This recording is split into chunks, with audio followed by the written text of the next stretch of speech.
Hi friends, welcome back to my channel. ఎలా ఉన్నారు మీరు? నేనైతే చాలా బాగున్నాను. మీరు కూడా చాలా బాగుండాలని మనస్ఫూర్తిగా కోరుకుంటున్నాను. ఇక్కడ చూడండి, నేను ఎగ్ ఫ్రై కర్రీ అయితే చేస్తున్నాను. ఏమేమి కావాలో చూపిస్తున్నాను. మీకు ఆల్రెడీ చూశారు. అల్లం, తెల్లగడ్డల పేస్ట్ అండ్ ఆనియన్స్, టమోటా చూడండి. ఇక్కడ వేయించుకోవడానికి ఎండుమిర్చి అండ్ చెక్క, లవంగము అండ్ ఇలాచి అండ్ జీడిపప్పు కంపల్సరీ అండి, బాగుంటుంది. సో నేను ధనియాల పౌడర్ తీసుకోవట్లే, ఇందులోనే 2 స్పూన్స్ ఫ్రెష్గా ధనియాలు వేసి వేయించుకున్నాను. జాపత్రి, చెక్క, లవంగము అన్నీ వేసాను. కొద్దిగా మనం జీలకర్ర కూడా వేసి వేయించుకుంటే ఫ్లేవర్ బాగుంటుంది. లేదు అనుకుంటే జీలకర్ర పొడి కూడా వేసుకోవచ్చు, నో ప్రాబ్లం. నువ్వులు కూడా కొద్దిగా వేసుకున్నాను. ఎప్పుడు నేను ఎగ్ కర్రీ చేసినా ఇలానే చేస్తా, టేస్ట్ అయితే బాగుంటుంది. ఇవన్నీ మనం చెక్క, లవంగము అవన్నీ మనకు రుచికి తగినంత బాగా వేయించుకొని పక్కన తీసి పెట్టుకోవాలి.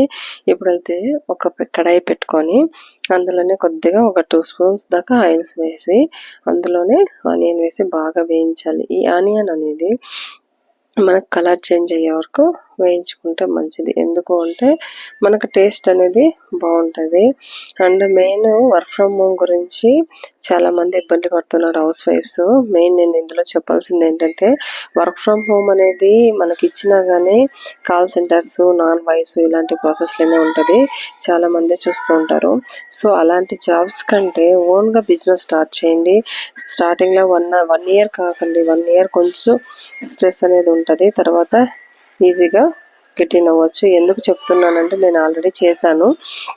నేను రీసెల్లింగ్ చేశాను, మీరు అలా చేయండి. ఈవెన్ ఇప్పుడు చాలామంది ఫేస్బుక్ అండ్ యూట్యూబ్లో పెడుతుంటారు శారీస్ ఓన్ మ్యానుఫ్యాక్చరర్స్. వాళ్ళ దగ్గర నుంచి మీరు ప్రోడక్ట్ తీసుకొని, అంటే మీరు కొనండి అని నేను చెప్పట్లేదు, జస్ట్ వాళ్ళు ఏం చేస్తారంటే పోస్ట్ చేస్తారు, దాన్ని మీరు కాపీ చేసి మీ బడ్జెట్లో పెట్టుకొని దాని మీద ప్రాఫిట్ ఒక 15-100 ఆ శారీని బట్టి ప్రాఫిట్ మీరు పెట్టుకొని మీరు సెండ్ చేయండి. మీకంటూ గ్రూప్ క్రియేట్ చేసుకోండి.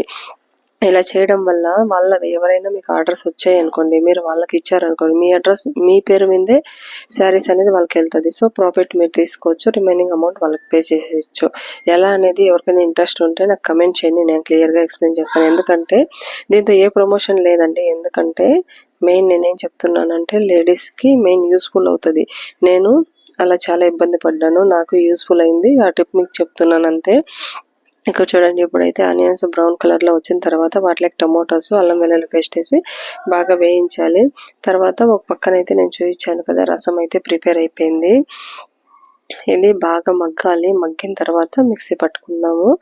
సో నేను వేసాను అల్లము, తెల్లగడ్డలు అనేది డైరెక్ట్గా వేసేసాను. మీకు ఇష్టం లేకుంటే మిక్సీకి కూడా మీరు డైరెక్ట్గా వేసుకోవచ్చు. నేనైతే ఎప్పుడు ఇదే ప్రొసీజర్ ఫాలో అవుతానండి. అంటే అంత మసాలా అనిపించదు, అంత ఇదిగా ఉండదు. ఇది ఈవెన్ ముద్దలోకి బాగుంటుంది, అన్నంలోకి బాగుంటుంది, చపాతీ, పరోటా అన్నిటిలోకి గ్రేవీగా బాగుంటుంది. సో మీరు ఒకసారి ట్రై చేయండి. చూడండి, టమోటాలు అయితే నేను వేయిస్తున్నాను. రసం అనేది ఆల్రెడీ పెట్టేస్తాను. ఒక సండే చికెన్, మటన్ తేవడం ఇష్టం లేదు, తినాలి అని అనిపించదు అనుకున్నప్పుడైతే ఇలా ఎగ్ కర్రీ చేస్తాను. ఎగ్ కర్రీ అయితే పిల్లలకి చాలా ఇష్టం కాబట్టి నేను ఎక్కువ ఇదే ప్రిపేర్ చేస్తాను. అండ్ పన్నీర్ కర్రీ కూడా సేమ్ యాజ్ యూజువల్గా ఇలా చేసినా కూడా బాగుంటుంది. కానీ పన్నీర్కి అయితే మెయిన్ ఈ గోడంబి అదే చెప్తా, క్యాష్యూస్ వేస్తే చాలా టేస్ట్ బాగుంటుందండి. ఇప్పుడైతే మగ్గిపోయింది. నేను ఒక సైడ్ అయితే రసం దించి సైడ్కి పెట్టేస్తున్నాను, ఎందుకంటే ఇది మగ్గడానికి టైం పడుతుంది కాబట్టి నేను అలా చేశాను. సో చూడండి, కంప్లీట్గా మగ్గిపోయింది. టమోటాని ఇలా మనం టచ్ చేసినప్పుడు చూడండి అలా మెదిగింది అనుకుని కంప్లీట్గా టమోటా ఉడికిపోయిందని అర్థం. దీన్ని తీసి మనం చల్లారనివ్వాలి. ఎందుకు ఉడకకుండా మనం వేసామంటే పచ్చి స్మెల్ వస్తుంది.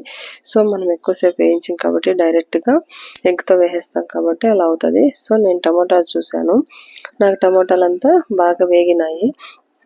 సో ఈ ఆల్రెడీ వేయించుకున్నాను కదండి, అదన్నీ వీటిలోనే పెట్టేసి వేసి మిక్స్ చేసి స్టవ్ అయితే ఆఫ్ చేసేసాను. ఇప్పుడు ఇంకో సైడ్ అయితే ఎగ్స్ ఆల్రెడీ ఉడకబెట్టుకున్నాను. మీకు ఇవి డైరెక్ట్గా ఉడకడం చాలామంది ఏం చేస్తారంటే డైరెక్ట్గా ఉడకనిస్తారు. అలా కాకుండా కుక్కర్లో పెట్టి ఒక 1 విజిల్ 2 విజిల్స్ ఇస్తే ఎగ్స్ అనేవి బాగా బాయిల్ అయిపోతాయి. ఇప్పుడు చూడండి, నేను మసాలా అంతా పట్టేటట్టు ఎగ్స్ని కట్ చేసుకుంటున్నాను. కొన్ని అయితే ఆల్రెడీ కట్ చేసేసాను, మళ్ళీ కట్ చేస్తున్నాను. కట్ చేసుకున్న తర్వాత కట్ చేసుకున్న తర్వాత ఇప్పుడైతే నేను మిక్సీ జార్ తీసుకున్నాను. ఇదైతే రీసెంట్గా కొన్న మిక్సీ అండి, చాలా బాగా పనిచేస్తుంది, పైన పేస్ట్ అవుతుంది. సో తక్కువ మంది, ఒక 2-4 మెంబర్స్ ఉన్న వాళ్ళకైతే చాలా ఈజీగా ఉంటుంది. సో నాదంతా చల్లారిపోయింది. ఎక్కువ మంది కదండి, నేను 2 టైమ్స్ వేసుకున్నాను. చూడండి, ఇవంతా జార్కేసి మిక్సీ పట్టేశాను. పైన పేస్ట్ కావాలండి, ఎందుకంటే మనకి ఆ పలుకులు అనేది తగలకూడదు. సో ఇది గ్రేవీ కర్రీ కాబట్టి నీట్గా పైన పేస్ట్ అయిపోయాలి. నేను అలా అయ్యేంత వరకు నీట్గా మిక్సీ పట్టేసుకున్నాను. చూడండి ఎంత నీట్గా ఫైన్ పేస్ట్ అయిపోయిందో. ఇప్పుడు దీన్ని ఒక పక్కలోకి తీసి పెట్టేసుకున్నాను. అండ్ చూడండి ఇలా పేస్ట్ అయిపోయింది. సో ఇప్పుడు ప్యాన్ పెట్టి అందులో కొద్దిగా వాటర్ ఉంటుంది కదండి, ఇంతకుముందు మసాలా వేయించాము, అదంతా పోయిన తర్వాత వీటిలోనే కొద్దిగా ఆయిల్ వేసుకోవాలి, ఎందుకంటే ఆల్రెడీ వేసాము. సో నేను కొద్దిగా ఆయిల్ వేసి వేయించుకుంటున్నాను. చూడండి, ఇందులోనే కొంతమంది ఏం చేస్తారంటే వీటికి గీ యాడ్ చేయరు. గీ యాడ్ చేసుకోవడం వల్ల టేస్ట్ ఇంకా బాగా వస్తుంది. సో నేను హోమ్ మేడ్ అనుకుంటానండి, హోమ్ మేడ్ గీని వేసాను, చాలా బాగుంటుంది. అది 2 స్పూన్స్ ఆయిల్ వేసినప్పుడు ఇది 1 స్పూన్ గీ వేస్తే హెల్త్కి చాలా మంచిది. నేను ఇంతకు ముందు వీడియోస్లోనే చెప్పాను, మీ ఏజ్ కానీ బిలో 35-40 ఉందంటే మీరు ఇప్పటి నుంచినే కోకోనట్ ఆయిల్ యూస్ చేయడం స్టార్ట్ చేయండి. హెల్త్కి చాలా మంచిది, ఏ డిసీజెస్ అనేది రావు. బయట కొనకండి, ఈ కోకోనట్ ఆయిల్ యూస్ చేయడం వల్ల హెల్త్కి చాలా బెనిఫిట్స్ ఉన్నాయండి. అంటే నేను చెప్పేది అబోవ్ 35-40 వాళ్ళైతే యూస్ చేయకండి, ఎందుకంటే ఏదైతే స్టార్టింగ్ నుంచి యూస్ చేస్తున్నారో అది యూస్ చేయండి. మధ్యలో చేంజ్ చేస్తే అంత హెల్త్ ప్రాబ్లమ్స్ వస్తాయి. సో స్టార్టింగ్ నుంచి ఈ వాడేవాళ్ళు ఇలా వాడితే చాలా మంచిది హెల్త్కి. ఇప్పుడైతే నేను ఆయిల్ వేడెక్కిన తర్వాత జీలకర్ర 1 స్పూన్ వేసాను. అండ్ ఆనియన్స్ ఆల్రెడీ రుబ్బుకున్నాను కదండి, కొద్దిగా ఒక హాఫ్ కట్ చేసి దూరగా వేయించుకుంటున్నాను. ఇది వేగుతుంది. ఎందుకు నేను చెప్తున్నానంటే ఆయిలే మెయిన్ ఇంగ్రీడియంట్ అండి మన హెల్త్కి. కిచెన్ మామూలుగా ఇప్పుడైతే హాస్పిటల్లో డాక్టర్ ఎంత ఇంపార్టెంటో మన ఇంట్లో కూడా మనము అంతే ఇంపార్టెంట్ అండి, ఎందుకంటే మన కుటుంబం మొత్తం హెల్త్ మన చేతుల్లోనే ఉంటుంది. సో ఒకసారి చూసి మీరు కూడా ఏమన్నా స్టార్ట్ చేయాలనుకుంటే, మీ ఏజ్ బిలో 40లో ఉంటే మీరు స్టార్ట్ చేయండి. కోకోనట్ వాటర్తో వండడం స్టార్ట్ చేయండి. ఫస్ట్లో కొద్దిగా ఇబ్బందిగా ఉంటుంది, తర్వాత అలవాటు అయిపోతే సెట్ అయిపోతుంది. ఈవెన్ చెప్తారు కదండి, కడుపులో పుండు ఉంటే కూడా టెంకాయ నూనె తాగితే తగ్గిపోతుందని. సో ఇది కూడా సేమ్ అదే అండి, మీరు డైలీ వంటలో వాడటం వల్ల మీకు బాగుంటుంది. సో ఇప్పుడు ఫ్రై అయిపోయిన ఆనియన్స్ అయితే అందులోకి నేను ఎగ్స్ వేసి ఫ్రై చేసి వాటిలోనే కొద్దిగా పసుపు వేసాను, ఎందుకంటే ఈ ఎగ్స్ అనేవి బాగా వేగితేనే మనకు ఆ స్మెల్ అనేది ఉండదు. వేయించుకున్నాక వీటిని కొద్దిగా ఉప్పు కారం వేసుకోవచ్చు.